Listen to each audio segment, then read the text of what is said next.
하나님은 살아계십니다. 오늘 전능하신 하나님께서 오늘 우리 성도님들에게 가장 좋은 복 주시길 간절히 축원합니다. 자, 우리 옆에 분과 인사합시다. 자녀들을 위해 기도하십시다. 자녀들을 위해서 기도하십시다. 오늘 우리가 우리 자녀들을 위해서 기도할 시간입니다. 여러분, 오늘은 우리가 어린이 주일이라 말하는데 우리 어린아이만 어린이가 아니고 부모님의 입장에서는 우리 자녀가 장년이 되었을지라도 결혼했을지라도 항상 뭡니까?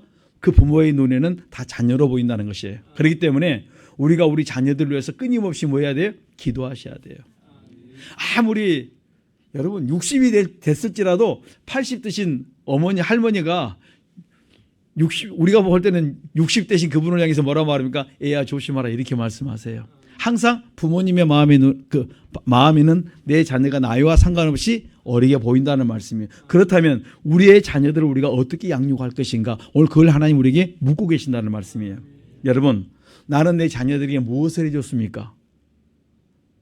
다시 말씀드리면 내가 내 자녀들에게 무엇으로 양육해 주었는가? 다시 한번 돌아보자는 말씀이에요. 우리 자녀에게 하나님께서 가장 귀하게 쓰시는 사람이 무엇인가를 가르쳐 주셔야 돼요. 어떻게 하면 하나님이 가장 귀하게 쓰시는가?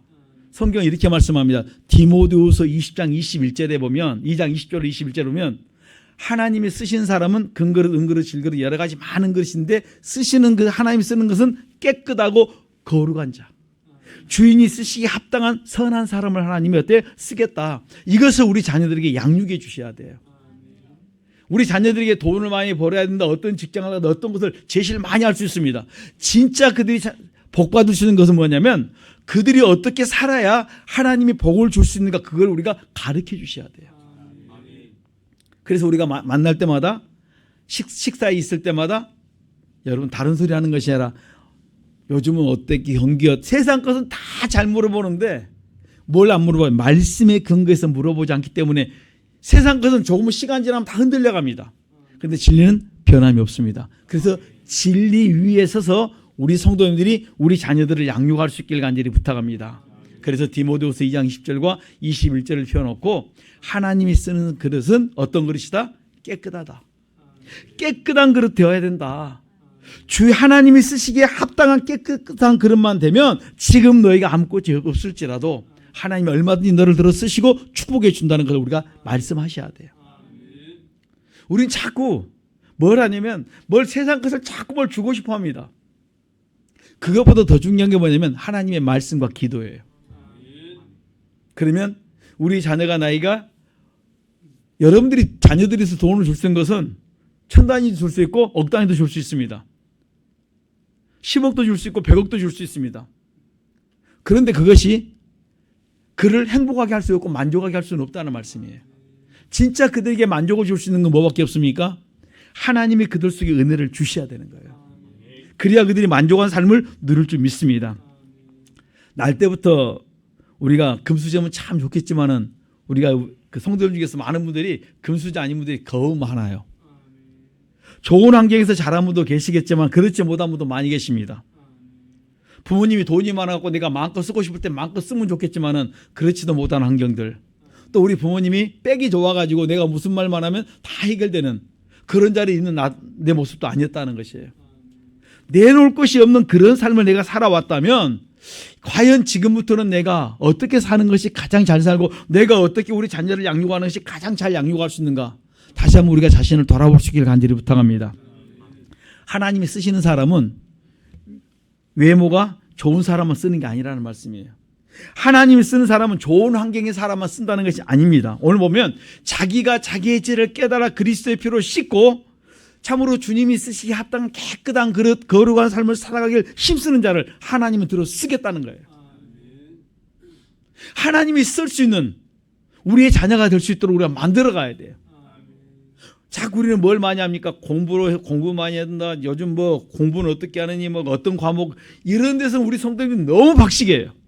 반면에 뭐에서 약합니까? 말씀에 너무 몰라요. 그렇다면 이제는 우리가 우리 자녀에게 무엇을 양육해야 되냐면 말씀으로 양육하셔야 돼요. 여러분 우리가 참으로 금수저로 태어나면 좋지만은 여러분 금수저가 아니었을지라도 이제는 우리 자녀를 금수저 만들 수 있습니다. 왜냐하면 금수저이 제일 좋은 게 뭐냐면 천국 갈 수 있는 자녀 만드는 것이 최고 좋은 축복이라니까요. 금수저는 내가 천국 갈 수 있을 때 내가 금수저가 될 수 있고 내 자녀가 금수저가 될 수 있다는 말씀이에요. 천국 가지 못하면 내 속에 믿음 없이 살아간다면 이거 아무것도 아닌 거예요. 시간 지나고 나면 그 다음에 뭐합니까? 어느 시간부터는 다 놓아야 돼요. 하나님께서 가장 귀하게 쓰는 사람은 다른 사람이 아니라 깨끗한 사람. 주님이 쓰시기에 합당한 사람인데 여러분 그 사람이 온전하다라 말씀하지 않습니다. 다윗경으로 보면 그가 인생을 살아가다 죄짓고 넘어졌습니다. 참으로 그 인생에서 그 부분 없었으면 좋았을 그런 시기가 있었습니다. 그럼에도 불구하고 그 죄 때문에 그가 밤이 맞도록 침상이 젖도록 눈물로 기도했습니다. 거기서 뭡니까? 하나님 은혜를 입고 회복되었다 이렇게 말합니다. 그가 회개했기 때문에 그리고 회개하고 말씀에 순종하며 살아갔기 때문에 하나님께서 존귀한 자로 귀하게 사용하였다고 이렇게 말씀해 주고 있습니다. 그렇다면 오늘 우리 성도님들은 어떻게 살아야 되냐면 내가 그렇게 살려고 몸부림치고 내 삶을 또 뭡니까? 내 자녀들이 양육하셔야 돼요. 회개와 하나님의 말씀에 순종만이 우리가 가장 아름다운 삶을 살 수 있는 길이라는 거예요. 회개하지 않으면 말씀에 순종이 안 나와요. 그러니까 회개하고 말씀에 순종하면서 뭡니까? 우리가 걸어가는 그 길이 축복의 통로예요. 이것을 내가 체험하고 내가 내 자녀에게 말씀해야 돼요. 여러분 내가 못 산다고 말하지 않는 것이 아니에요. 못 살지라도 내가 들었던 말씀을 우리 자녀에게 자꾸 이야기를. 근데 참 자녀들이 그래요. 우리 부모님이 무슨 말하면 다 뭐처럼 여겨요? 잔소리처럼 여겨요.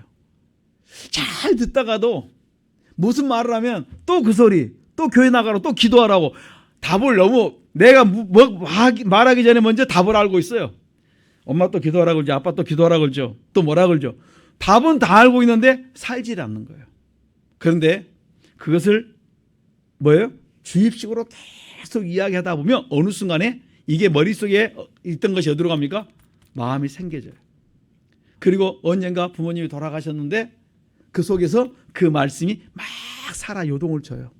살아 생전에 우리 아버님이 우리 어머님이 이런 말씀을 하셨지. 이것이 뭡니까?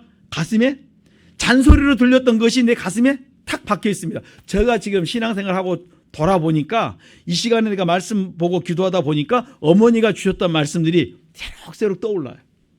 기도하면서 떠오르고 말씀 보다가 또 어느 순간 보면 그런 상황 환경이 자꾸 떠올라요. 그 다음에 깨닫는 게 뭐냐면 잔소리라도 계속 해야 되겠구나. 뭘요? 하나님의 말씀을 계속 양육해 나가셔야 돼요. 하다 보면 여러분들이 쉽게 포기를 합니다. 안 들으려고 하니까 내가 무슨 말하면 또 기도하라 이거다라 저거다라 하면 안 들어요. 그러니까 그냥 나도 포기하는데 여러분 그럴지라도 계속 양육해야 돼요.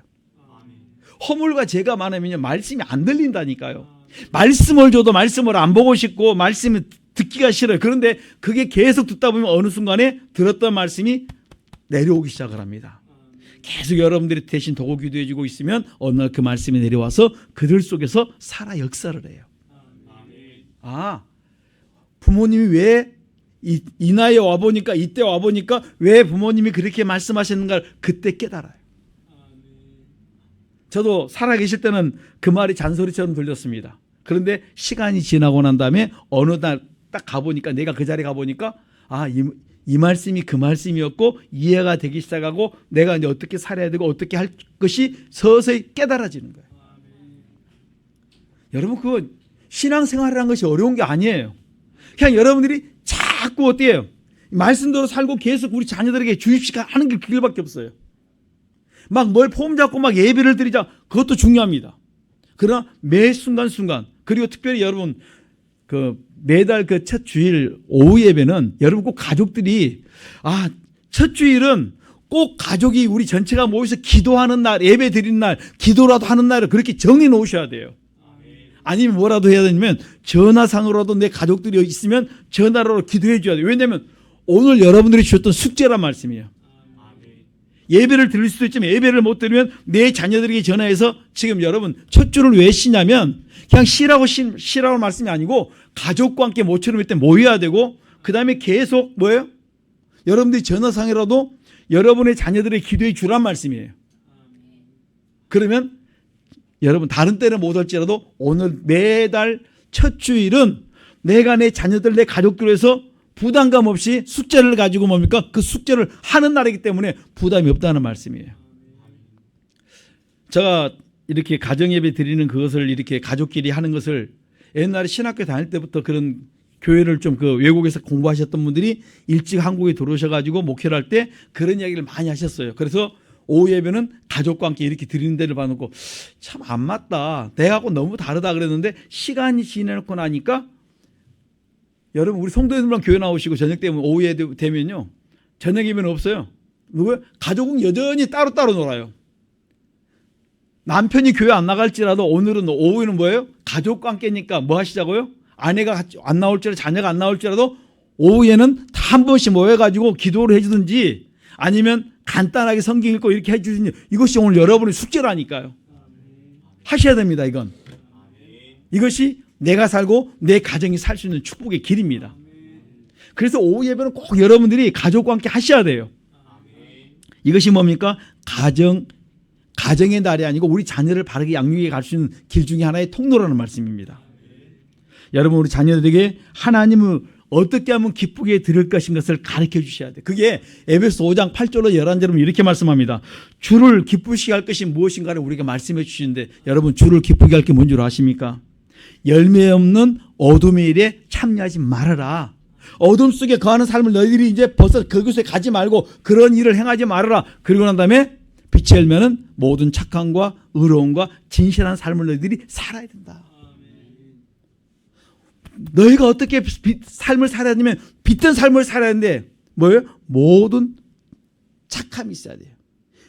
모든 그들 삶 속 의로움을 쫓아가셔야 돼요. 그 모든 삶 속에 진실함을 쫓아가려고 몸부림치셔야 돼요. 이것을 자꾸 가르쳐 주입해야 돼요. 막 우리 자녀에게 어떤 길을 원하냐면 지금부터가 아니라 계속 듣다 보면 내가 착한 길을 가야 되겠구나. 내가 의로운 길을 가야 되는구나. 의로운 길의 그 가장 모습이 첫째가 뭡니까? 그리스도의 피로 회개해서 의인 되는 거예요. 의인 되어서 그가 양심 살려서 사람답게 살아가는 그 길이 의로운 길이에요. 그 길을 가야 됩니다. 착한 길을 가야 됩니다. 그 다음에 우리 속에 자꾸 진실이 어때요? 무너져 내려갑니다. 내 속에 거짓이 자꾸 들어와요. 계산하다 보니까 이것저것 하다 보니까 자꾸 거짓이 오는데 이러한 것을 자꾸 회개하다 보면 어느 날 보니까 정직해지기 시작합니다. 이것이 오늘 우리 속에 있기를 간절히 축원합니다. 여러분 우리가 어떻게 하면 우리 자녀들이 참으로 하나님의 말씀대로 살면서 하나님을 기쁘게 드릴 것인가. 로마서 14장 18절 정확하게 이렇게 말합니다. 그리스도를 섬기는 삶을 살아야 된다. 그 말을 다시 말하면 그리스도의 피로 날마다 회개하는 삶을 살아야 하나님이 기뻐하신다. 이렇게 말씀하시는 거예요. 우리가 하나님을 기쁘게 드리는 것은요. 히브리서 11장 6절에 믿음이 없이는 하나님을 기쁘게 할 수 없다 있습니다. 여러분 믿음이 무엇입니까? 여러분 믿음은 하나님이 선물로 주는데 어떻게 그 선물 우리가 받을 수 있는가? 로마서 10장 17절 보면 여러분들이 그리스도의 말씀을 들어서 성경을 볼 때 첫째에 성경을 뭘로 보여야 됩니까? 율법으로 내 죄가 보여야 돼요. 거울을 봤는데 내 얼굴이 오늘 여러분들이 아침에 나오실 때 루즈를 아마 다 입에서 칠했을 거예요. 근데 내가 잘못 칠했어요. 짝. 그럼 거울을 보고 이 루즈를 어떻게 닦아야 되는 거예요. 성경이 바로 뭡니까? 거울 같아요. 그래서 여러분의 잘못된 부분을 여러분들이 성경을 통해서 봐야 돼요. 나는 성경을 한 장을 봤는데 한 권을 봤는데 다 잊어버렸다. 여러분 뭐 해야 돼요? 하나만 찾자는 말씀이에요. 뭘 찾자고요? 내 죄만 하나만 찾자는 말씀. 아 여기 보니까 이러면 못됐어. 이게 안 됐어. 이렇게 살면 안 돼. 그것이 바로 내 뭐라고요? 내 율법의 내 죄라는 말씀이에요. 율법으로 깨닫게 된 내 죄, 그 죄를 우리가 그리스도의 피로 4단계에서 씻어내고 나면 이것을 많은 말씀이 내게 될 때 그리스도의 말씀이 될 때 내가 그 말씀을 먹을 때 내가 믿음을 선물로 받는다는 말씀이에요. 내가 믿음을 어떻게 선물로 받을 수 있냐면 회개할 때 그리스도의 말씀을 들을 때 로마서 10장 19 너희들이 그리스도의 말씀을 들을 때 믿음을 선물로 받아요. 오늘 우리 성도님들이 이 말씀을 회개하는 그 말씀으로 먼저 율법으로 보아서 내가 회개할 수 있기를 간절히 축원합니다. 하나님이 기뻐하는 사람은요. 하나님께서 우리를 기뻐하시면 어때요? 약속의 땅, 축복의 땅, 젖과 꿀이 흐르는 땅으로 우리를 인도해 준다 했거든요. 그렇기 때문에 내가 하나님이 기뻐하시는 걸 자꾸 찾으셔야 돼요. 민수기 14장 8절에 보면 하나님이 기뻐하면 적과 꿀이 흐르는 땅 약속의 땅으로 이끌어 가시겠다고 말씀하는데 하나님이 기뻐하는 일을 내가 하지를 못했고 내 자녀에게 가르치지를 못해서 우리 자녀가 하나님이 기뻐하는 일을 찾지를 못했던 거예요. 그러면 여러분들이 성경을 읽으면서 이거 하나님 기뻐하겠네? 뽑으세요. 말씀을 듣다가 이거 하나님이 기뻐하시겠네? 뽑으세요. 그리고 난 다음에 그것을 회개하면서 하나님 내가 이 길을 걸어가기를 원합니다. 자꾸 기도하면 하나님이 나를 그렇게 만들어주세요. 내가 하는 것이 아니라 하나님이 나를 변화시켜 주신다니까요. 그러면 하나님이 기뻐하시면 하나님이 약속했던 그 축복의 자로 여러분들 이끌어서 축복 가운데 거하게 만들어 주겠다는 거예요. 저는 우리 성도님들이 복받기를 원하면 복받기를 원할 그 이쁜 짓을 하셔야 된다는 거예요. 우리 자녀들을 그 손주들이나 이렇게 놓고 다니신 그 성도님들이 보면 종종 그러면 애들에게 어린 꼬마들에게 이쁜 짓 해봐 그러잖아요. 그러면 애들 나름대로 이쁜 짓을 많이 해요. 그래 뭐합니까? 그 다음에 이쁜 짓 했으니까 그 다음에 뭘 줘요? 선물을 주잖아요. 하나님이 똑같아요. 하나님께서 우리가 이쁜 짓을 하면 하나님 그에게 뭡니까? 거기에 맞는 축복을 주겠다는 거예요. 하나님을 기쁘게 하시면 하나님을 기쁘게 한 그 짓을 하는 그 사람에게 거기에 합당한 복을 주겠다. 저는 우리 성도님들이 하나님이 기쁘게 하는 게 무엇인가 찾아서 그 길을 행할 수 있기를 간절히 축원합니다. 요한복음 2장 1절로 11절의 말씀에 보면 하나님의 말씀에 순종하는 사람을 하나님이 기뻐하세요. 하나님은 순종하는 사람을 통해서 영광받기를 기뻐하십니다. 왜 우리가 순종을 하지 못하냐면 내 이론과 내 생각이 너무나도 내 속에 강하기 때문에.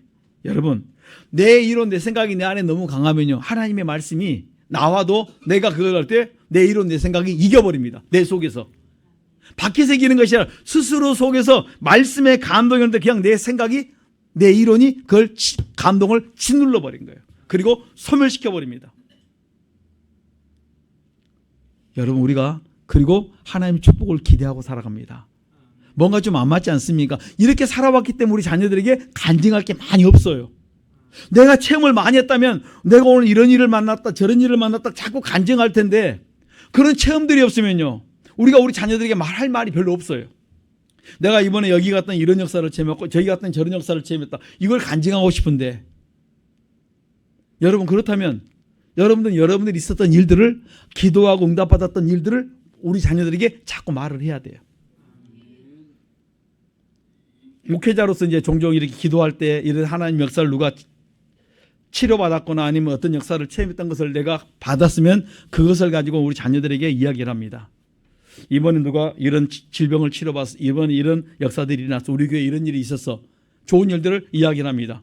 그럼 자꾸 자녀들이 들어요.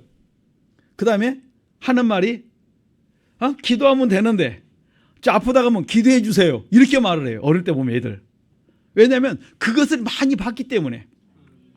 그리고 문제가 생기면 막 기도했더니 내가 이렇게 기도했더니 하나님 이렇게 응답해 주셨다. 그걸 말하니까 그 다음에 또 무슨 일이 생기면 기도하면 되잖아. 이게 나와 있어요. 이것을 여러분 혼자 갖지 마시고 누구와 함께요? 가족과 함께 나누세요. 그냥 막 너무 이야기가 길면 싫어요. 뭐만요? 요점만 간단히. 요점만 간단히 해서 그들 하여금 더 궁금하게 하면 자세히 시간 있을 때 그걸 풀어 말할 수 있는 시간. 근데 막 그냥 바쁜데 막 그냥 서울하는데 벌써 애들이 가방 들고 나가요. 친구 만나러 갑니다. 요점만 간단히 해서 탁탁 던지기 시작하면 자녀들이 뭡니까? 그 말씀을 듣는다니까요. 저는 우리 성도님들이 우리 자녀들에게 이런 간증들이 많이 이제 증거될 수 있기를 부탁드립니다. 신명기 4장 10절에 보면 자녀들에게 경외를 가르치고 그 후손들에게까지 경외를 가르쳐야 된다. 언제까지? 사는 날 동안 매 순간순간 우리가 여호와 경외를 가르치라고 성경은 이렇게 말씀합니다. 그 경외를 뭡니까? 경외가 나와 하나님과의 관계에 있었던 모든 걸 자꾸 자녀들에게 가르쳐줘야 돼요. 우리 자녀들에게 종종 이런 이야기하면 여러분 자녀들 잘 때 뭐 해줍니까? 동화책도 읽어주고 여러 가지 많은 것도 있는데 저는 어렸을 때 좀 친척들하고 같이 있다 보면 제가 알고 있는 이 말씀을 묵상하다 보니까 어릴 때 사촌들하고 가끔 잤던 것 같아요. 근데 잘 때 형들한테 막 이렇게 졸라사기 했던 건 뭐냐면 그 이야기해 줬던 거 이야기해 주세요 그러면 큰형들이, 이야기를 해줘요. 그 이야기하다가 이제 이야기 미쳐 있다 그러면 쥐가 한 마리 툭 떨어졌고 그 다음에 또 줄리에서 떨어지고 퐁당 한참 떨어지고 언제까지? 질릴 때까지. 그 다음에 또 떨어지고 있습니다. 제가 어릴 때 그 아까 말씀을 묵상하다 보니까 어릴 때니까 그런 이야기를 들어왔구나. 궁금하니까. 심심하니까. 지금은 이제 뭐 여러 가지가 있지만 옛날에는 없으니까 자꾸 이야기를 해달라 해서 그 이야기를 들었던 것 같아요. 우리 자녀들에게 요즘은 핸드폰 때문에 여러 가지 뭐 바쁜 것 때문에 다 빼앗겼는데 여러분 잠깐이라도 해줄 수 있는 간증거리를 여러분이 만들어서 자꾸 이야기해 줘야 돼요. 여러분들이 기도하고 체험했던 것을 간증하셔야 돼요. 짧게. 그것이 시간 날 때는 뭡니까? 시간의 여유가 있으면 길게 이야기해서 그들로 하여금 하나님을 만날 수 있고 그들이 하나님 앞에 나와 기도할 수 있도록 만들어 주셔야 돼요. 이스라엘 백성들은 출애굽 사건과 하나님이 지금까지 행하셨던 그 모든 역사와 말씀을 자녀와 자손들이 계속적으로 그들에게 뭡니까? 가르쳤습니다. 그리고 신명기 31장 19절로 22절에 보면 모세가 죽기 전에 뭐 한 줄 아십니까? 그가 있었던 모든 것을 노래로 지어서 그 자기 백성들에게 가르쳤어요. 하나님의 역사를 뭘로 했냐면 노래로 만들었다니까요. 지금처럼 뭐 악보는 없었을지 몰라도 가사를 적어가지고 그냥 그 자녀들에게 가르쳤어요. 우리 뭐 쉽게 아는 노래 거기에다가 붙이면 돼요. 인도에서 여러분 혹시 찬송가 우리 성도들 보셨는지 모르겠지만은 인도 찬송가 보면요 악보는 없어요. 그냥 글자만 있어요. 그런데 다 잘해요. 제가 이 말씀 보면서 신명기 31장을 보면서 모세가 주었던 거 인도 사람들처럼 혹시 그들도 그냥 악보는 없어도 가사만 주면 다 그냥 자기 나름대로 흥얼거릴 수 있겠구나. 여러분 모세가 자기 백성들에게 자기 후손들에게 줄 수 있는 게 뭐냐면 하나님이 일했던 모든 사실을 노래와 만들어 갖고 주는 거예요. 그게 뭐예요? 우리가 지금 부르고 있는 찬송이에요. 하나님의 은혜 받았던 거, 하나님의 역사를 어떻게 그것들을 노래로 만들어 가지고 자손들이 계속 알려줬다는 말씀이에요. 그러니까 우리는 우리의 간증을 우리 자녀들에게 알려줘야 됩니다. 왜냐하면 여러분들이 체험했던 것들을 우리 자녀에게 말하면 그들이 그런 환경에 만나면 그들이 기도하게 됩니다. 아플 때 하나님이 이렇게 기도했더니 하나님이 이렇게 치료해 줬다. 그리고 설교를 통해서 어떤 간증이 나올 때 저렇게 하니까 이렇게 고침받았다. 이것을 우리가 알고 있으셔야 돼요. 그러면 하나님이 자꾸 그 길을 우리가 열어주십니다. 저는 우리 성도님들이 이렇게 기도했던 많은 체험들을 여러분들이 메모를 좀 해놓으면 좋겠고 또 그것을 여러분 가족과 함께 나눌 수 있기를 부탁드립니다. 그리고 주변에 있는 성도님들하고도 여러분 좀 나누십시오. 우리 성도님들이 간증했던 것들이 저희 보면 컴퓨터에 있어요. 여러분들이 간증했던 것들을 모아놓던 것들이 하나씩 있는데 여러분들 개개인의 그 간증도 그 사소한 간증이라 할지라도 일기를 안 쓸지라도 그런 것들은 좀 기록해 놓았으면 참 감사하겠습니다. 이것이 뭡니까? 증거 묵상. 시편 119편 99절에 보면 증거 묵상이 명철자다 이렇게 말씀했습니다. 우리는 우리 자녀에게 살면서 가장 중요한 회개하는 법과 남 용서하는 법과 사랑하고 섬기는 법을 우리 자녀에게 가르치셔야 돼요. 오늘 이 시간에 우리가 뭘 가르쳐야 되면 회개하는 법과 남 용서하는 법을 우리 성도들이 가장 잘 가르쳐 주셔야 되는 거예요. 여러분 남을 용서하지 않으면 그 마음에 누군가 미워하는 것을 풀지 아니하면 누가 죽습니까? 내가 내 속에서 못 견딘다니까요. 내가 내 속에서 한이 맺혀서 다른 사람이 없는 우리 민족이 있는 병이 있습니다. 뭐예요? 화병. 한 맺히는 병, 화병들이 우리 안에 있다니까요. 그걸 풀 수 있는 것이 없어요. 그 풀 수 있는 것이 뭡니까? 용서인데 우리는 그 용서할 줄을 몰라가지고 우리는 그 화병에 스스로 묶여서 그걸 나와 계속 가면서 어떻게 무덤까지 가져가면서 그 다음에 뭡니까? 풀지를 못하고 또 자손에게 또 내려주는 거예요. 근데 회개하고 어때요? 씻어버리면 다 끊어진다 했습니다. 오늘 여러분 속에 묻혀있는 모든 거 화병, 분내했던 거, 용서하지 못했던 거, 미워했던 거 다 풀어버리세요. 뭘로요? 그리스도의 피로.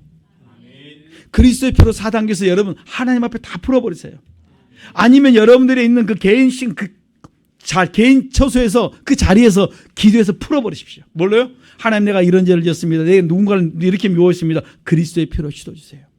하나님이 알고 계시지 않습니까? 하나님 그리스도의 피로 씻으시고 내 속에 그 한 맺힌 게 있습니다. 미워함이 있습니다. 살인죄가 있습니다. 그리스도의 피로 씻어주세요. 이 죄를 그리스도의 피로 씻으시면 감사합니다 하고 이렇게 4단계 기로 언제까지요? 한금 여러분 마음이 풀릴 때까지 주님 앞에 계속 도와달라고 하면요, 그 때가 되면 여러분의 마음속에 있는 걸 다 하나님이 풀어주세요. 위로해 주시고 풀어주시고 깨끗게 만들어주십니다. 왜 해야 되는 줄 아십니까? 마태복음 6장 14절 15절 이렇게 말합니다. 너희가 땅에서 어때요? 남의 과실을 용서하지 않으면 너희 천부께서 너희 과실을 용서하지 않겠다. 마태복음 18장에 보면 너희가 땅에서 묶이면 하늘에서 묶이고 땅에서 풀면 하늘에서 풀린다 있다. 내가 살기 위해서 뭡니까? 풀어줘야 돼요. 내가 땅에서 묶었는데 하늘에서 묶였어요. 그러니까 아무리 땅에서 묶였는데 위에서도 묶였는데 내가 수도꼭지 튼다고 물이 안 나온다는 말씀이에요. 땅에서 풀어야 위에서도 풀어주는데 수도꼭지를 땅에서 풀었다고 물이 나오는 게 아니라니까요. 위가 열려야 밑이 물이 나오게 되어 있어요. 그렇다면 내가 용서해야, 내가 풀어야 그다음에 내가 살 수 있고 내 가정이 살 수 있는 거예요. 왜 인생이 이렇게 가물까? 가문 게 아니라 내가 풀지를 않고 용서를 하지 않았다는 말씀이에요. 여러분 마음속에 혹시 한 맺힌 게 있습니까? 내 속에 불을 끓은 사건들이 있습니까? 이 시간 푸십시다. 회개하십시다. 마태복음 7장 3절로 5절에 보면 이렇게 우리가 잘 알고 있습니다. 형제의 눈 속에 있는 티는 보이는데 내 눈 속에 있는 들보는 안 보인다. 여러분 형제의 눈 속에 티가 있거든. 그 티가 나의 들보인 걸 깨닫는 시간 될 수 있기를 간절히 부탁합니다. 그리고 뭡니까? 회개하셔야 돼요. 여러분 형제의 티가 내 들보로 안 여기지면 내가 그 사람에게 미워하고 잔소리하고 무시하고 멸시합니다. 그런데 실상은 하나님이 내 것이라고 말씀해 주세요. 그 사람의 것이 어때? 남의 티는 보이는데 내 들보가 안 보니까 남의 티를 통해서 나를 자꾸 회개시키는데 못 깨닫는다니까요. 여러분 누군가 미워하고 있거든요. 그 사람의 티가 나의 무엇이라고요? 깊이 밖에 있는 들보다. 내 눈에 보이지 않는 어마어마한 들보가 있다. 이렇게 여러분들이 깨닫고 회개하시면 복될 줄 믿습니다. 여러분 왜 회개한 줄 해야 되는 줄 아십니까? 고린도후서 2장 10절과 11절에 보면 내가 남을 용서한 것은 큰 사건이 아니에요. 그런데 남 용서가 크게 느껴지는 이유가 있습니다. 왜냐하면 이거는 그만큼 용서하기가 힘든 과제이기 때문이에요. 남 용서한 건 당연해요. 성경은 그렇게 말했습니다. 그런데 이것이 나에게 크게 느껴지는 건 이유가 쉽지 않아요. 내한테는. 다른 사람은 용서해 줘버려 그렇게 말했는데 그게 내 문제일 때는 그 용서가 안 된다니까요. 그런데 그 용서가 이루어질 때는요 엄청난 큰 축복이 임하기 시작합니다. 여러분 별것도 아닌데 용서가 안 돼요. 사소한 것이라 여길 수 있는데 용서가 안 됩니다. 5년 10년이 지났는데 용서가 안 될 때가 있어요. 그게 뭡니까? 내 속에 묶여있는 죄 때문에 같이 묶여있어서 그래요. 조상 귀신들이 내 안에 숨어가지고 나로 하여금 용서하지 못하고 나를 계속 사망으로 끌고 가고 있는데 내가 거기서 헤어나지 못하고 계속 묶여 끌려간다는 말씀이에요. 그래서 고린도후서 2장 10절에 보면 이렇게 말합니다. 내가 남을 용서한 건 내가 나를 위해서 뭡니까? 그리스도 앞에서 내가 한 것이다. 나 때문에 내가 살기 위해서 용서한 것이다. 남을 용서하지 못하면 내가 지금 사단에게 귀신에게 속고 있는 것이다. 여러분 속는 인생 되지 않기를 간절히 축원합니다. 여러분 속지 마세요. 남의 것은 우리가 이해할 수 있고 그거 별것도 아닌데 말하는데 내 것은 그게 안 되는 이유가 뭐냐면 거기에 내가 뭔가 사단이 뒤에 딱 뭔가 묶고 있어서 그래요. 그런데 그게 용서하는데요. 여러분들이 그 용서하기 시작하면요. 하나인 줄 알았는데 그 뒤에 또 나옵니다. 또 나옵니다. 어떤 사람은 10개도 20개도 나올 수 있어요. 왜냐하면 그 뒤에 묶인 건 너무 많이 있는데 마치 빙산의 일각처럼 조금 보이는 빙산처럼 근데 그걸 알고 보니까 빙산을 보니까 안에 갈수록 더 커진 게 뒤에 숨어 있다는 말씀. 그것이 뭡니까? 우리 집안에 내려왔던 내력 중에 하나의 죄라는 말씀이에요. 그거 우리가 회개해서 끊으셔야 돼요. 그래야 비로소 우리가 용서가 되기 시작합니다. 여러분 남들이 볼 때는 그거 용서 못해. 화해해. 근데 그건 누구한테는 안 돼요? 자기는 못한다니까요. 남은 똑같은 상황인데 화해하라고 자기가 말하는데 내 속에서는 알아요.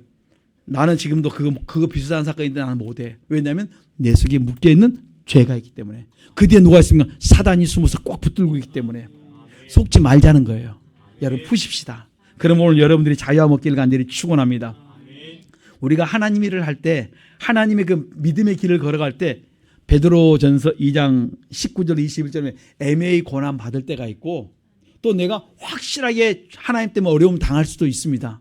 이것을 하나님 때문에 내가 참고 자꾸 선을 행하면 하나님 보실 때 아름답다 이렇게 말씀해 주세요. 용서하지 못할 상황에서 용서를 합니다. 불쌍히 여기지 못할 상황에서 불쌍히 여겨주십니다. 마치 스데반처럼 우리 집사님 금방 기도하셨던 것처럼 스데반처럼 진짜 용서하지 못할 그 원수들을 내가 용서하고 다 풀어주세요. 오늘 이것이 여러분 속에 있다면 오늘 여러분들은 뭡니까? 여러분 속에 하나님 축복이 임하기 시작한다는 거예요. 저는 여러분들이 이 시간에 마음속에 있는 것들을 풀 수 있기를 간절히 축원합니다. 그래서 요한일서 1장 8절로 10절로 보면 우리가 죄를 자백하고 또 죄졌다 계속적인 자백이 우리 속에 있어야 될 걸 말씀하세요. 왜냐하면 매 순간순간 마음에서 몸에서 죄가 나오기 때문에 마태복음 15장 19절 로마서 1장 28절로 쭉 보면 마음에서 몸에서 죄가 흘러나온다. 그러니까 그 죄를 하루에 3번 이상씩 계속 우리 씻어내야 돼요.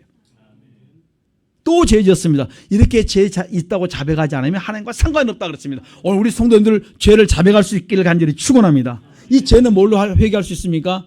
에베소 1장 7절에 그리스도의 피로 회개할 때 내 양심이 살 때 그다음에 뭡니까? 그리스도의 피로 죄를 회개하는데 내 양심이 살고 양심이 살면 그다음에 사람답게 우리가 행동할 수 있다는 말씀이에요. 왜 내가 사람답게 행동하지 못하냐면 내 양심이 죽어있기 때문에 사람답게 우리 행동하지 못한다는 것입니다. 저는 우리 성도님들이 양심 살려서 사람답게 살아갈 수 있기를 간절히 축원합니다. 오늘 우리 성도님들이 우리 자녀들에게 이렇게 말하면 하나님께서 믿음의 본이 되어라 이렇게 말합니다. 베드로전서 5장 3절에 보면 양무리의 본이 되라고 말씀하는데 우리 성도님은 누구의 본이 되어야 됩니까? 내 남편과 내 아내와 내 자녀의 본이 되셔야 돼요. 여러분 창세기 22장에 보면 여러분 너무너무 잘 아시죠? 아브라함이 하나님께서 말씀하셨으므로 이삭을 뭐합니까? 번제물로 내놓습니다. 그러니까 번제물로 내놓았는데 이삭이 그것을 뭘 보았습니까? 하나님께 순종하는 삶이 무엇인가를 뭘로 보았습니까? 이삭은 체험으로 듣기만 한 것이 아니라 아버지가 얼마나 하나님을 사랑하는지 그 몸 삶 전체로 어때요? 자기를 통해서 다 드러내셨어요. 나를 너무너무 사랑하시는데 하나님이 말씀하시니까 그냥 순종하더라. 우리 이삭이 생각할 때 우리 아버지는 하나님의 말씀에 순종하는 아빠. 어떻게 순종하였는 게 다 보았다는 말씀이에요. 그리고 이삭은 평생 동안 뭘 잊지 않아요? 그 사건을 머리에서 지우질 않아요. 그리고 아빠가 이야기했던 그걸 다 기억하고 있었습니다. 그리고 이제 이삭이 누구를 낳습니까? 에서와 야곱을 쌍둥이를 낳습니다.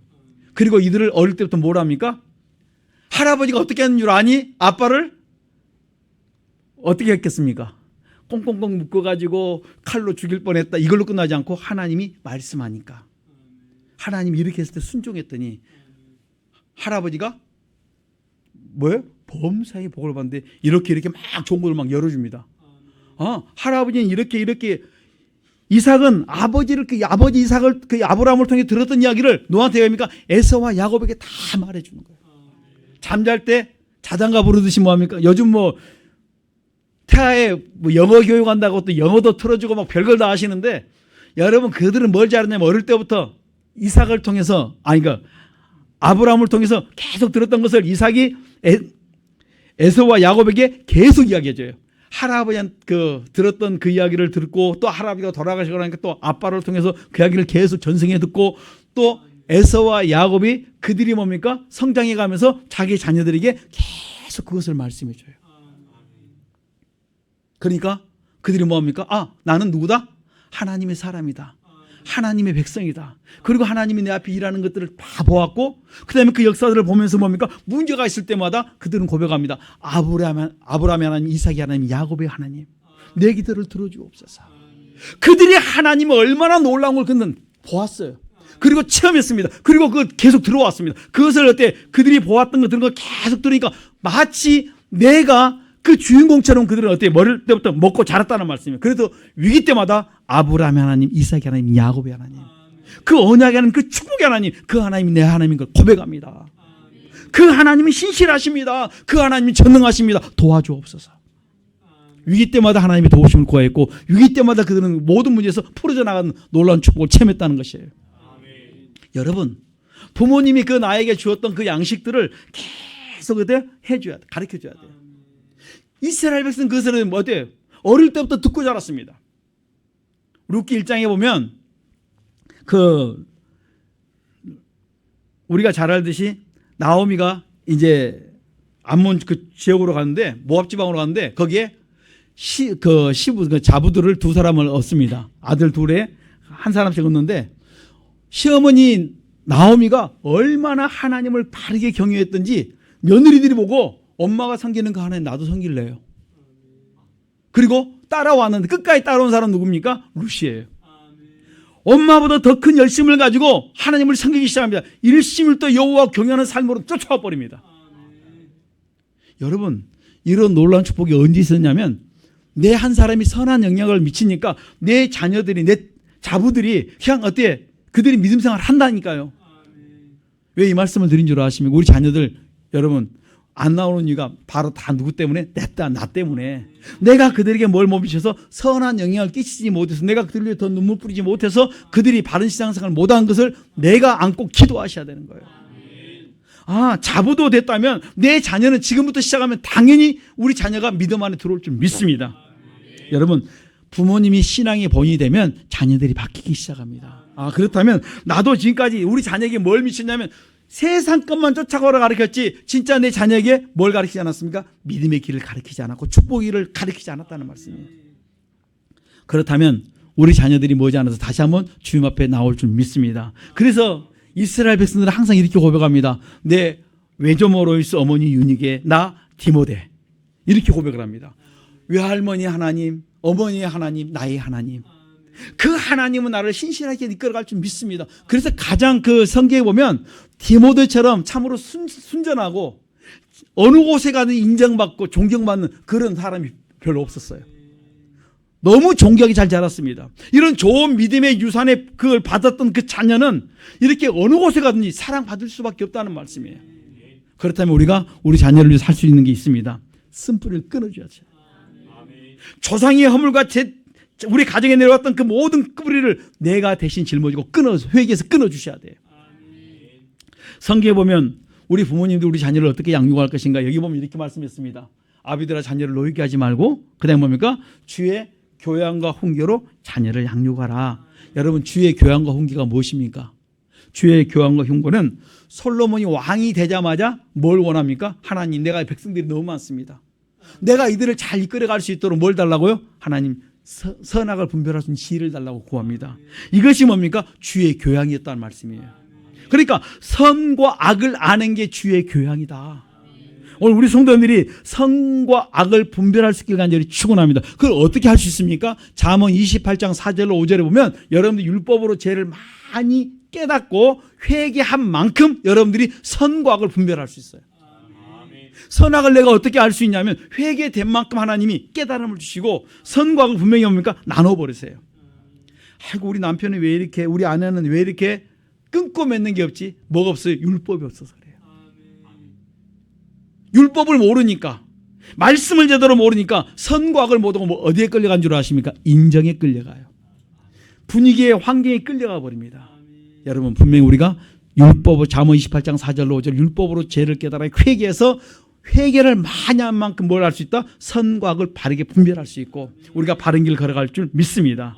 그럼 오늘 우리 성도님들이 참으로 주의 교양과 훈계로 가지고 우리 자녀들을 우리 가족들을 잘 양육할 수 있기를 간절히 부탁드립니다. 마태복음 11장 28절과 29절을 보면 예수님처럼 우리 자녀들에게 하나님께서 말씀합니다. 겸손함을 가르쳐라. 우리 가족들이 뭘 가르쳐야 됩니까? 겸손을 가르쳐야 돼요. 그것은 이 겸손은요 애들만 필요한 것이 아니라 저에게도 필요하고 우리 모든 성도들 다 필요한 거예요. 이것이 어릴 때부터 몸에 배어있으면 축복인데 그렇지 못하면 얼마나 힘든지 모릅니다. 저는 우리 성도님들이 항상 겸손하면서 우리 자녀들에게 겸손의 삶을 자꾸 가르칠 수 있기를 부탁합니다. 여러분 겸손을 안 가르치면요 어느 순간에 교만하면요 다 날아가요. 축복이 교만할 때 하나님이 대적해서 한순간에 탁 없어지는 게 뭡니까? 교만이에요. 저는 그 교만해 갖고 넘어지는 사람들을 많이 봤어요. 여러분들이 운동선수들, 그다음 정치인들, 그 한순간에 자기도 모르게 교만해 가지고 자기도 모르게 자기 자신을 어때 최고로 알아서 남을 무시하고 멸시하다가 얼마나 많은 사람들이 한순간에 10년, 20년, 30년 싸웠던 것이 한순간에 나가 떨어진지 모릅니다. 그게 뭐예요? 겸손하지 못해서요. 하나님 나에게 원하는 것이 딱 하나입니다. 겸손하라. 그걸 내가 겸손하게 살고 내 자녀에게 뭘 가르쳐야 돼? 겸손을 가르칠 수 있기를 간절히 축원합니다. 그럴 때 우리 자녀들이 바르게 걸어갈 줄 믿습니다. 빌립보서 2장 3절에 보면 겸손한 마음은 남을 나보다 낫게 여기는 것인데 내 속에 교만이라는 죄, 시기라는 죄가 있으면 결단코 우리가 뭐 할 수 없냐면 순종할 수 없어요. 말씀은 맞는데 내 속에 교만이라는 죄와 시기라는 그 죄, 그 죄를 회개하지 않는 한 우리가 뭡니까? 교만하고 싶어도요? 그렇지 못합니다. 사람을 조금만 기회 있으면 무시하고 없인 여기고 그다음에 뭡니까? 사람들을 짓눌러 갑니다. 이것이 우리 속에 있어요. 왜냐하면 창세기 1장 26절 28절에 지배하고 다스리도록 만들었기 때문에 하나님의 말씀대로 살지 않으면 세상 속에서 지배하고 다스리고 싶어 한다니까요. 그것이 나타나는 게 어디냐면 바벨탑 사건에서 나왔다는 말씀이에요. 인류의 모든 역사가 뭐냐면 사람들은 기회만 주어지면 내가 왕이다, 내가 최고다, 이것을 하고 싶은 게 뭡니까? 교만이다 말씀이에요. 그리고 나보다 더 높아지고 싶어지면 시기심이 나와서 그들을 뭡니까? 자꾸 뭡니까? 그냥 떨어뜨리려고 여러 가지 중상모략을 합니다. 이것이 우리 속에 있다는 말씀이에요. 그러면 우리 성도들이 이 죄를 회개하셔야 돼요. 그럴 때 내가 겸손해질 수 있고 겸손하면 하나님이 때가 되면 높여주십니다. 마태복음 20장 26절로 28절에 보면 우리 자녀에게 섬김의 삶을 가르쳐라. 우리 가족들이 자꾸 섬기셔야 돼요. 여러분 주변의 사람들이 자꾸 뭐 하시냐면 섬기셔야 됩니다. 그것이 여러분의 몸에 배어 있으면 우리 자녀도 섬기는 삶을 삽니다. 제가 종종 이렇게 우리 성도들에게 그 좀 좋은 곳을 좀 이렇게 선교를 자꾸 나가고 싶어 하는데 그 이유가 뭐냐면 우리가 선교를 나가보면 우리 자녀들이 선교사도 나올 수 있고 또 선교할 수도 있기 때문에 우리 자녀들이 봉사할 수 있으면요 좀 그런 데를 데리고 가고 싶은데 그런 데를 제가 잘 몰라요.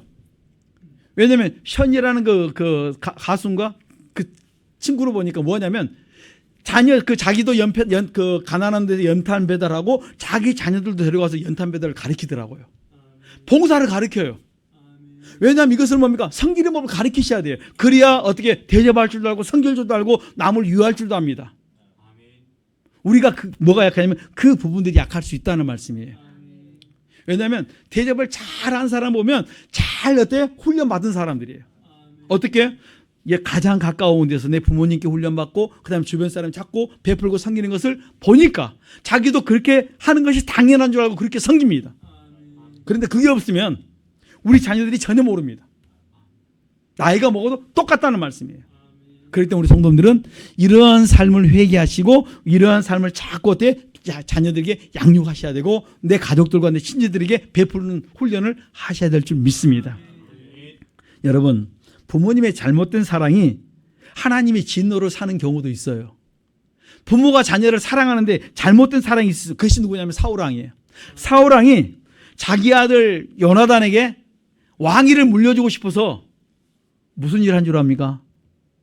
다윗을 죽여라는 거예요. 성경 보면 사무엘상 20장 31절에 보면 다윗이 요나단의 악기를 막을 것 같으니까 아빠가 내가 대신 그 악기의 장애물을 내가 제거해 주마 해갖고 자기의 신복이면서 또 사인 그를 어떻게 죽이려고 합니다. 사무엘상 20장 31절에 보면 이렇게 말합니다. 이새의 아들이 땅에 사는 동안엔 너와 내 나라가 든든히 서지 못하리라. 그런즉 이제 보내어 그를 내게로 끌고 와라. 그는 죽어야 할 자니라. 왜 죽어야 됩니까? 그 이유는 간단합니다. 내 아들 누구예요? 요나단이 뭐 하지 못하니까 길을 펴지 못하니까 그를 없애서 이가 길을 펼 수 있도록 그가 그 나라를 이끌어갈 수 있도록 죽여야 된다는 이것이 부모의 잘못된 사랑이라는 거예요. 여러분 이게 아들을 위한 것 같지만요 아들의 마음에 엄청난 상처를 주는 줄 깨닫지는 못하는 거예요. 이게 뭡니까? 양심 없는 부모가 자녀들에게 뭡니까? 양심을 파괴시켜버리는 거예요. 아빠에 대한 존경이 하나도 없어버리는 거예요. 그 순간부터. 아니 나를 잘 대해주겠다 하면서 내 양심을 갖다 짓밟아버리면서 어떻게 잘 될 수 있겠는가? 여러분 우리가 종종 그럴 때가 있다는 말씀이에요. 내가 내 자녀들 앞에 양심을 팔 때가 많이 있습니다. 그러지 않습니까? 저는 이 말씀을 묵상하면서 어떤 게가 있냐면 전철역에서 오다가 어떤 그 좀 오래된 이야기입니다. 전철역을 올라오는 길에 어떤 아저씨가 5,000원짜리 툭 떨어뜨렸어요. 그러니까 제가 전 아줌마하고 어린 아들이 손잡고 가다가 잽싸게 아줌마가 돈을 집었습니다. 옛날 이야기입니다. 잽싸게 돈을 집어갖고 줄 아는데 엄마가 호주머니에 쑥 집어넣거든요. 애가 엄마를 쳐다보는 거예요. 엄마 그게 아니라는 거예요. 그런데 다 가면서 뭡니까? 조용히 있어. 이렇게 하는 액션을 취한 거 봤습니다. 그 어린아이 마음속에 뭐가 있겠습니까? 부모에 대한 마음은 어떻겠습니까? 엄마에 대한 존경심이 이미 끝나버리고 그 자녀의 양심은 뭡니까? 완전히 상처를 입었다 이건. 제가 그 사건이 오랜 시간이 지나도 자꾸 남아 있었습니다. 여러분, 우리가 종종 우리 자녀들에게 잘못된 상처를 준 거 있습니까? 다 줄 수 있습니다. 뭐 하시자고요? 이 시간에 회개하십시다. 하나님, 내가 내 자녀를 바르게 양육 못해서 내 자녀가 믿음으로 살지 못했습니다. 내가 막 말을 함부로 했습니다. 행동을 함부로 했습니다. 이게 지금 뭡니까? 우리가 심어놓은 다 열매라니까요. 그러니까 자녀와 자손들을 위해서 우리가 뭡니까? 좋은 걸 주지 못했음을 고백하셔야 돼요. 마태복음 7장 11절에 보면 악한 자라도 자식에게 좋은 것을 줄 줄 안다 이렇게 말합니다. 악한 자도 자기 자식만큼 뭡니까? 좋은 거 주려고 그래요. 얼마나 어때요? 세상도 다 그렇습니다. 근데 우리는 더 좋은 거 줘야 되지 않겠습니까? 그것이 뭐냐면 조상 대대로 내려왔던 허물과자를 끊어주셔야 되고, 그 다음 우리 자녀에게 뭡니까? 복을 물려줄 수 있는 우리 성도님들의 삶이 되어야 될 줄 믿습니다.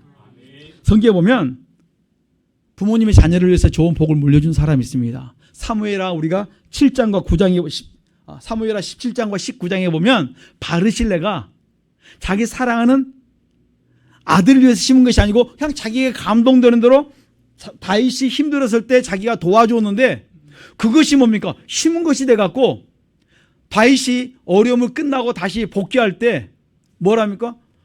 같이 가서 바르실레 내가 당신을 섬기겠다 말하니까 나는 이제 내 인생은 끝났다. 나는 여기서 내 동네에서 만족할 수 있다. 그럼 어떻게 했으면 좋겠냐? 내 아들 데리고 가달라 했습니다. 그랬더니 왕들이 그 왕이 먹는 만찬석은요 한두 명이 먹는, 우리처럼 조그만 식탁에 앉는 것이 아니라 그 항상 큰 어때요? 잔치처럼 그렇게 놓고 먹습니다. 신하들을 불러놓고 같이 먹습니다. 근데 그 자리에 내 아들 김함을 항상 그 자리에 놓아줬어요. 거기서 뭡니까? 나라의 모든 정치가 그 속에 이루어집니다. 나라에 돌아가는 것들이 거기서 다 보고 들을 수 있습니다. 그 자리에 바르실레가 보고 심었더니 아들 김함이 거기서 항상 다윗왕과 같이 먹습니다. 그리고 난 다음에 다윗이 죽을 임기가 되니까 그 다음에 누가 합니까? 아들 솔로몬하고 딱 바톤 타치를 해요. 야, 너가 좀 부탁한다. 이것 좀 해줘. 뭔데요? 내가 지난 이런 신세를 졌다. 그런데 꼭 그것을 너가 들어줬으면 좋겠다. 그게 뭐예요? 김함이다. 너 밥 먹을 때 그 자리에 같이 동참하게 해달라. 여러분, 솔로몬 그 이야기 하나 들으려고요. 얼마나 많은 사람들이 세계에서 뭘 가져와요? 재물을 가져오고 얼마나 많은 그 지혜를 듣고 싶어 오는지 몰라요. 그런데 김함은 그냥 그 자리에 앉아서 항상 먹으면서 즐기는 거예요. 여러분, 거기서 좋은 아이디어만 얻어도요. 그는 갑부되는 건 순식간이에요. 다윗에게서 솔로몬 왕에서 그 모든 축복이 아빠가 심어놓은 그것 때문에 자녀가 그대로 다 받는 게 바로 그 사건이에요. 사무엘하 9장에 보면 요나단이 잘 심었더니 다윗이 왕이 돼서 요나단의 아들 두 발이 그 떨어뜨려서 쩔뚝발이가 되었는데 그 무비보셋을요 다윗이 찾아가지고 그에게 축복을 해주면서 자기 식탁에 같이 먹게 만들어 놓습니다. 여러분, 우리 성도님들이 잘 심어놓으면 누가 잘 됩니까? 자녀가 잘 되게 되어 있습니다. 부모가 잘 심었는데 제가 이번에 그 이제 핸드폰을 보면서 유튜브 이 짤막짤막 나온 거 있어요. 정주영 씨를 봤습니다. 그랬더니 그 집안의 일가족에서 뭐 어떤 일이 있었냐면 어떤 할머니가 그 쌀집 할머니가 그분이 그 정주영 씨가 좀 이렇게 사는 날 동안 힘들었을 때 잘 도와줬는 거야. 밥을 좀 이렇게 하면서 잘 도와줬는 거야. 쌀로. 반찬을 했더니 뭐랬더니 내용은 잘 모르겠습니다. 근데 그 짤막한 부분 보니까 그 사건이 나와 있어요. 그것 때문에 그 가족 전체를 정주영 씨가 돌아보면서 그들을 섬기는 걸 보았어요. 여러분, 성경만 있는 것이 아니고 우리의 삶 속에도 그런 사건들이 지금도 어때요? 있다니까요. 우리는 뭡니까? 무슨 일이 있을지라도 선을 심으셔야 돼요. 이것을 자녀들에게 또 물려주셔야 됩니다. 그러면 그 물려줬던 그것이 그 복이 그대로 자녀들에게 내려갈 줄 믿습니다. 아브라함이 하나님께 순종하였더니 아들 이삭이 창세기 26장 12절에 보면 농사를 지었는데 100배의 결실을 하였다 이렇게 말씀하세요. 하늘의 신령한 복, 땅의 기름의 복 다 받아 누린 것이 뭔가 이삭이라니까요. 그는 하나님의 말씀에 순종하며 같이 동참했어요. 그리고 아빠가 말한 그대로 순종하며 따라갔던 사람입니다. 그런데 그에게 뭡니까? 하늘의 신령한 뿐만 아니라 땅의 기름진 복을 받는데 100배의 결실한 거예요. 하는 일마다 다 잘 됩니다. 형통합니다. 성경이 이렇게 말합니다. 갈라디아서 6장 7절에 심는 대로 거두게 주었다. 로마서 2장 6절에 하나님은 행한 대로 다 갚아주셨다. 여러분 우리 꼭 공만 씻고 선한 일만 행할 수 있는 우리 성도님 되시기를 간절히 축원합니다. 기도하겠습니다. 주여 3장 기도합니다. 주여 주여 주여. 살아계신 하나님 감사합니다. 참으로 오늘 이 시간에 내가 회개할 것들이 너무 많습니다. 내가 지난날 잘못 살아왔던 거, 잘못 행하였던 거, 내가 잘못 심었던 거, 이 시간에 회개할 때 다 그리스도의 피로 씻어주시길 원합니다. 그리고 이 시간에 우리 자녀들이, 우리 가족들에게 내가 모든 죄한 것들을 끊어버리게 하시고 이제는 복만 아버지 내려갈 수 있기를 원합니다. 내가 복만 신기를 원합니다. 선한 영향을 끼치는 삶을 살 수 있도록 하나님 은혜와 복을 더하여 주시길 원합니다. 하나님 도와주시고 하나님 불쌍히 여겨주옵소서. 지난날 내 삶이 너무나도 아버지 힘들고 어려워서 내가 그때 그 아버지의 행위를 하였고 그 악을 행하였음이 이 시간 자백합니다. 이 시간 그걸 깨닫습니다. 그걸 그리스도의 피로 씻어주시길 원합니다. 불쌍히 여겨 주시옵소서. 그리스도의 피로 깨끗하게 씻어주시사 이제는 자녀들에게 아버지 내 가족들에게 하나님의 선하심만 누리도록 축복하라 하여 주시옵소서. 살아계신 하나님 감사합니다. 참으로 일심을 또래 여호와를 경외하며 아버지 말씀에 따라 순종하며 살아가기를 원합니다.